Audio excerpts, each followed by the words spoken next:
8 अगस्त 2016 रात के करीब 9 बजे एक ट्रेन प्लेटफॉर्म से रवाना होती है। इस ट्रेन के अंदर रखे हैं 342 करोड़ रुपए। बाहर अंधेरा है और ट्रेन की छत पर छुपे हैं 5 लोग। ये कोई हॉलीवुड की कहानी नहीं, ये इंडिया की असली चोरी की कहानी है। फिल्मी स्टाइल में ट्रेन के डिब्बे की छत काटकर लुटेरे पूरे 5 करोड़ 78 लाख रुपए उड़ा ले गए। और इस केस का एक एंगल ऐसा है जिसके बारे में बहुत कम लोग बात करते हैं, और वो राज है उस इनसाइडर का जिसने ये सब कुछ पॉसिबल बनाया, जिसके बिना ये चोरी हो ही नहीं सकती थी। आखिर वो इनसाइडर कौन था? पहले समझो ये कोई आम ट्रेन नहीं थी। 8 अगस्त 2016 को आरबीआई सेलम से चेन्नई को 342 करोड़ रुपए भेज रही थी। ये 226 बॉक्सों में भरी सॉइल्ड करेंसी थी। सॉइल्ड मतलब पुराने गले फटे सड़े हुए नोट, जो आरबीआई वापस बुलाती है डिस्ट्रॉय करने के लिए। इनकी वैल्यू बिल्कुल रियल होती है, सिर्फ हालत खराब होती है।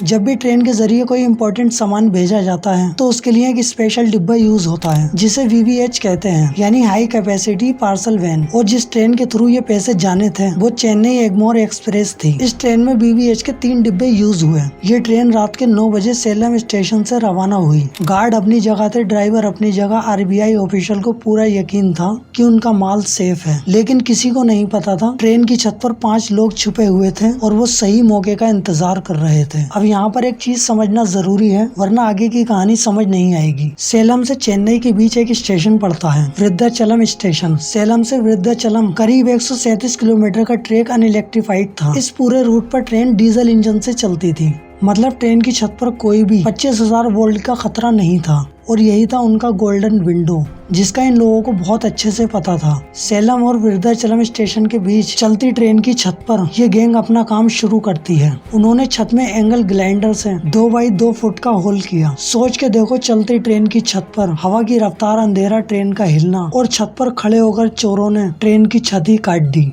यहाँ एक बात समझो, ट्रेन की छत उतनी मोटी नहीं होती जितनी लोग समझते हैं। बाहर सिर्फ 1.25 से 1.7 mm की स्टेनलेस स्टील की शीट होती है, लेकिन उसके नीचे स्टील के सपोर्ट लगे होते हैं। चोरों ने छत काटने के लिए ऐसी जगह चुनी जहाँ सपोर्ट ना हो, इसीलिए वो छत में सुराख करने में कामयाब रहे। फिर 2 लोग उस होल से अंदर घुसे। उन्होंने लकड़ी के बॉक्स खोले और उसमें से पैसे निकाले और उन्हें अपनी धोती और लुंगी में लपेटा। जब ट्रेन वृद्धाचलम स्टेशन के पास पहुंची, ऊपर वाले लोगों ने वो पैसे ट्रेन के रास्ते में इंतजार कर रहे चोरों को दिए और इसके बाद सब फरार हो गए। ट्रेन चेन्नई स्टेशन पर रात के 4 बजे पहुंची, लेकिन चोरी का पता तब चला जब सुबह 11 बजे आरबीआई ऑफिशियल्स ने कोचेस खोले, यानी 7 घंटे बाद। अजीब बात ये थी कि 226 बॉक्स में से सिर्फ 4 बॉक्स खोले गए थे। एक बिल्कुल खाली, एक आधा खाली, और 2 बॉक्स चोरों ने सिर्फ खोले, लेकिन उसमें से पैसे नहीं लिए। चोरों ने सिर्फ 500 के नोट्स चुराए, बाकी छोटे नोट्स छुए भी नहीं। इस पूरी चोरी में 5.78 करोड़ रुपए लूटे गए, जबकि ट्रेन में 342 करोड़ थे।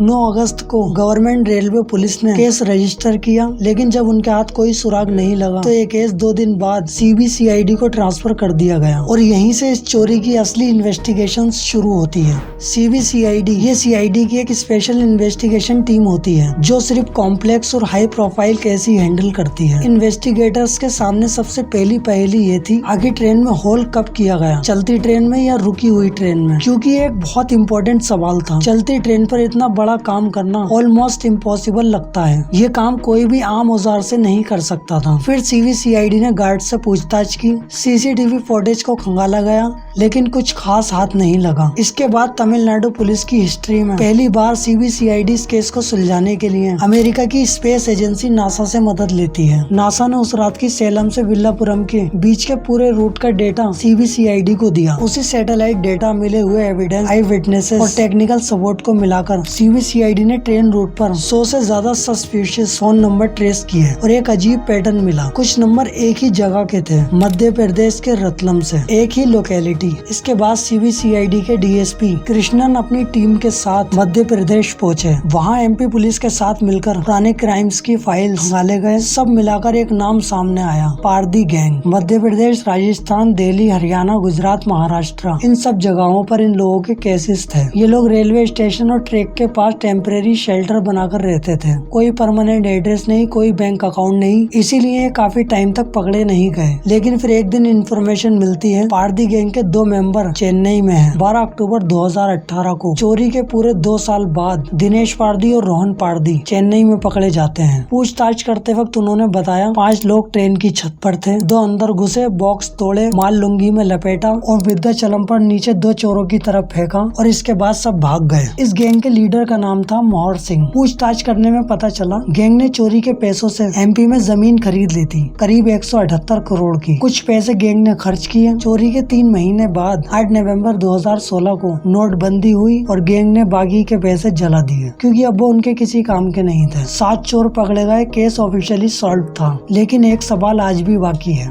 लेकिन वो 8वां इंसान जिसने सब कुछ पॉसिबल किया, वो इनसाइडर आज भी आजाद है। शायद इसीलिए इस केस को ऑफिशियली सॉल्व होने के बाद भी पूरी तरह सॉल्व नहीं माना जाता। आप सबको क्या लगता है यहाँ पर? क्या वाकई में इस चोरी में कोई इनसाइडर था? क्या इनसाइडर की मदद के बिना ये चोरी हो सकती थी, या फिर इनसाइडर की कहानी सिर्फ एक कहानी है? नीचे कमेंट्स में अपनी राय जरूर बताएं। वीडियो को यहाँ तक देखने के लिए थैंक यू।